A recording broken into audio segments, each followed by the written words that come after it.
We left the Franklin farm and traveled to Cognitio farm, where Sam and Jerry Williams have adopted drip irrigation practices on their organic farm. Sam, you've been working with this particular area here in production, and I know you're selling a lot of the products that you are growing at the local community farmers market. But tell us a little bit about why you wanted to implement drip irrigation here on this location. For what I'm doing, the drip irrigation was important because we tend to plant very intensively. So the more you plant, the more water you need. For instance, I plant carrots and onions together because the onions will repel carrot rust flies, and the carrots grow below ground, the onions grow closer to the top, so you can get two crops out of the same space.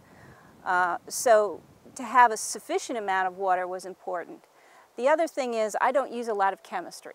I don't use any chemistry. So if I were to develop a fungus problem, it would be a real problem. So the drip irrigation, because it stays so close to the ground instead of spraying all over the place, helps keep that from becoming a problem.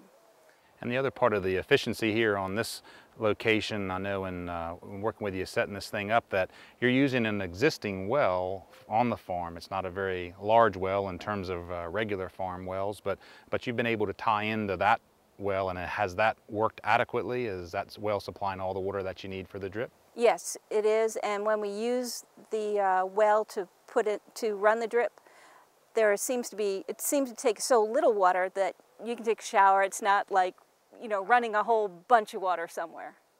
I know the other thing in your farm plan here, you have different crops at different seasons that you're trying to grow, and as a result of that, I know you have it set up into different zones so that helps you even further with the efficiencies of the water and being able to either run the whole thing if you wanted to theoretically, or cut off individual zones where you don't necessarily need them. Tell us a little bit about how you've used those zones in your farm here. Okay.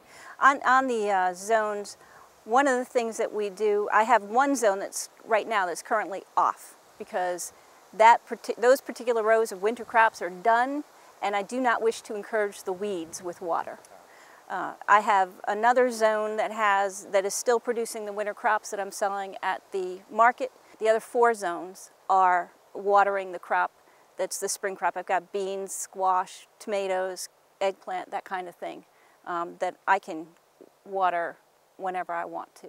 So with a simple turn of a valve, you can actually be very efficient, much fine-tune the irrigation practices that you use here.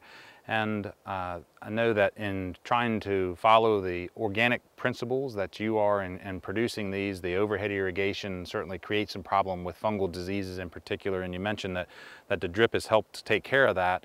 The other part of it is that you are using the drip tape on the surface of the ground, and we got a little thicker walled drip tape that we used here in hopes that some of the insects that actually will feed on and bite into the drip maybe would not be successful in that venture.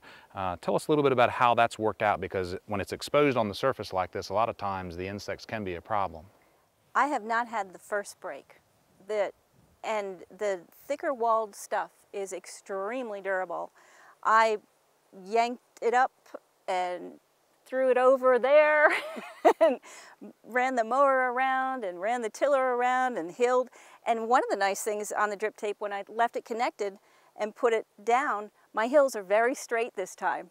Before drip tape, my hills were little meandering things. My husband would joke with me about them all the time. But so I actually use the drip tape to help me get my hills straight. And I have not replaced one piece of the thicker walled stuff. And I do have crickets here. Oh, and it has withstood my chickens.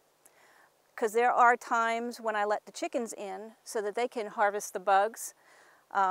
You can't do it when the plants are real small because they'll kick up the plants and what have you. And they love the hay because they can come in and get crickets and that kind of thing. So, but when the plants are nice and big and they can withstand the chickens, I can let them in so that they can get the bugs.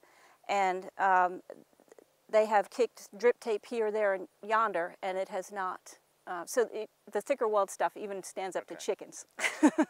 So it sounds like overall the drip irrigation component in your overall plan of intensively utilizing this ground, having several crops during the season, has been successful as you've gotten started in this small farm venture, growing specialty crops. Absolutely. Almost year-round, Right. or essentially year-round, and selling them locally at the community farmers market. So At the Bradford Farmers Market. very good. Well, thanks for having us out here at Cognitio Farm, and appreciate you sharing your experiences here with drip irrigation and how it's made an impact on your farming operation here. Thank you for coming.